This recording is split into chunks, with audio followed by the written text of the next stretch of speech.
whoever welcomes a righteous person in the name of a righteous person will receive the reward of the righteous. Whoever gives even a cup of cold water to one of these little ones in my name, in the name of a disciple, that is, truly I tell you, none of these will lose their reward. Now, as you listen to that, what would you say might be a theme that comes up again and again?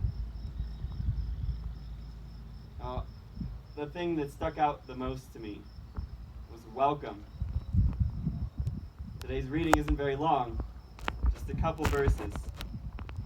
3 verses, and the term welcome comes up 6 times.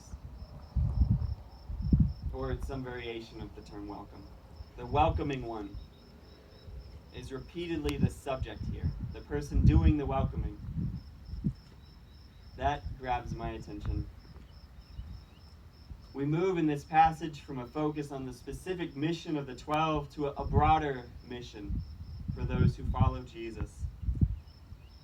The text shifts from speaking directly to the disciples in verse 40, using a plural you, to a more general appeal using words like prophet, a righteous person, the little ones. The 12 are not the only ones that this passage is talking about. Now, for a little bit of background, I went and read through some, or at least referenced some old Christian sources. And according to the Didache, which is an early church guidebook, like a handbook from the 1st or 2nd century, prophets were considered to be wandering representatives of Christ. So little Christs who wandered about the countryside. And they were to be taken in for short times only, so that they wouldn't ever settle down. But they would keep traveling instead. The next term, a righteous person, well, that's quite a bit less clear. Now, it could just be a term for any believer. Like Paul uses the term saint, a holy one. So in this way, any traveling Christian is to be welcomed. Not just those who are intentionally roving as prophets, but someone who just happens to be on a trip, perhaps. In this manner, we welcome folks who come as missionaries. We don't necessarily call them by names of prophets or righteous ones, but I think you can maybe think of who these people might be today. But moving on to this third term, little ones, I think probably the first connection might be, children, right? The little ones. And of course, we need to provide for children. That's a given. But I would also encourage us to look at the passage and consider that it's possibly a reference to social standing or a person's means. Maybe the little ones here are the ones which society has deemed to be of little importance, or simply the ordinary, the everyday people, maybe the ones who aren't seen as valued as much as, say, celebrities or public figures, so to speak. Maybe the people who don't even have enough money to buy anything. Remember, of course, the disciples were told to carry no money with them. In that case, these folks, unable to buy anything, couldn't even be, so to speak, valued customers. Maybe Jesus is even referring to those so little that they're unable to leave their beds. Or even smaller in social standing still, those who might be confined to a prison cell.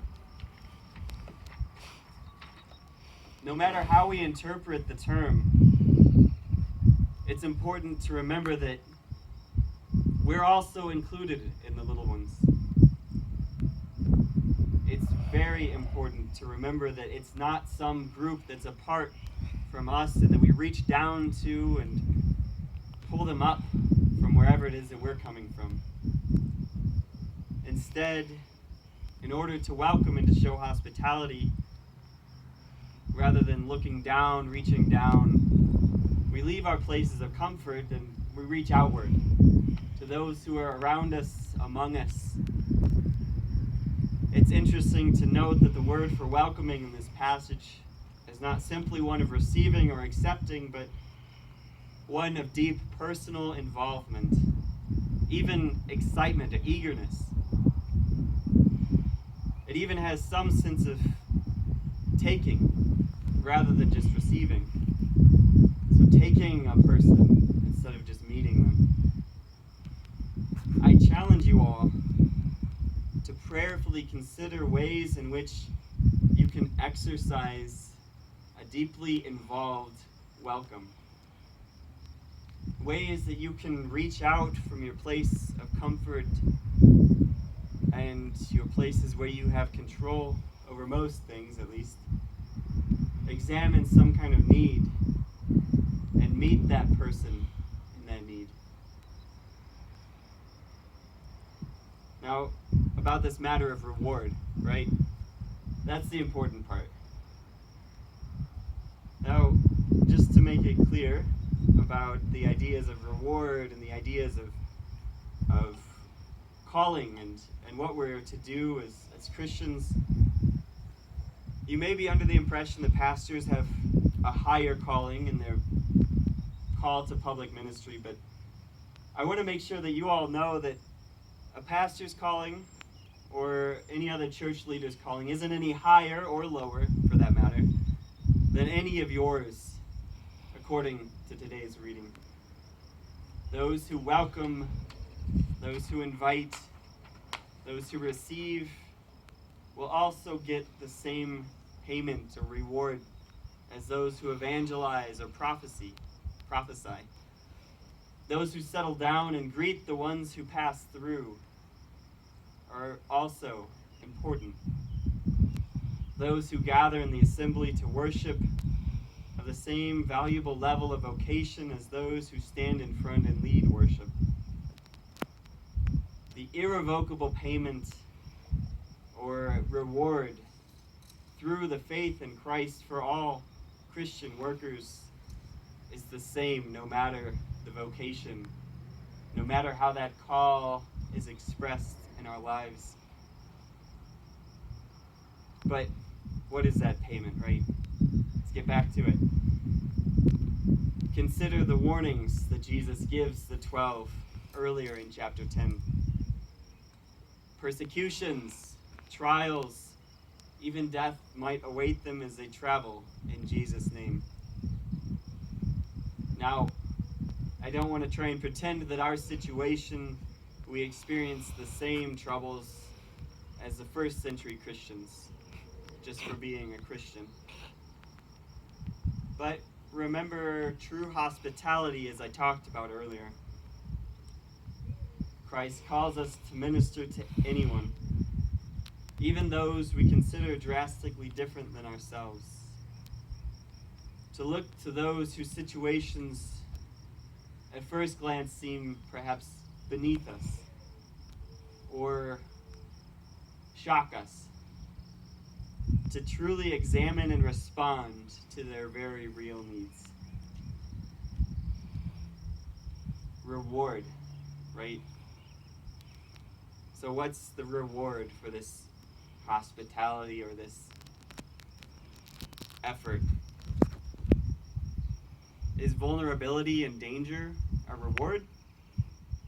Or broken hearts and sorrow at truly understanding or stepping into the condition of our humans around us, our fellow humans? How it really is for some who are outside of ourselves. But such an involved engagement in a Christian welcome can help redirect our perceptions and move us to grow and to change spiritually, theologically, maybe even physically. Becoming renewed ministers in Christ. Always becoming, being made anew. and that can never be taken away.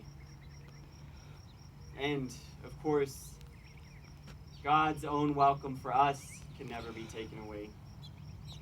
And God demonstrates God's love and hospitality for us in becoming human, taking on all of humanity. Oh, what's broken, what's scary, dirty, smelly, and God lived among us. And as we go out, we can take confidence in knowing in that welcome to the same humanity, because Christ died for you. And Christ's radical message of God's love in his death and resurrection assure you that that welcome never ends. Amen.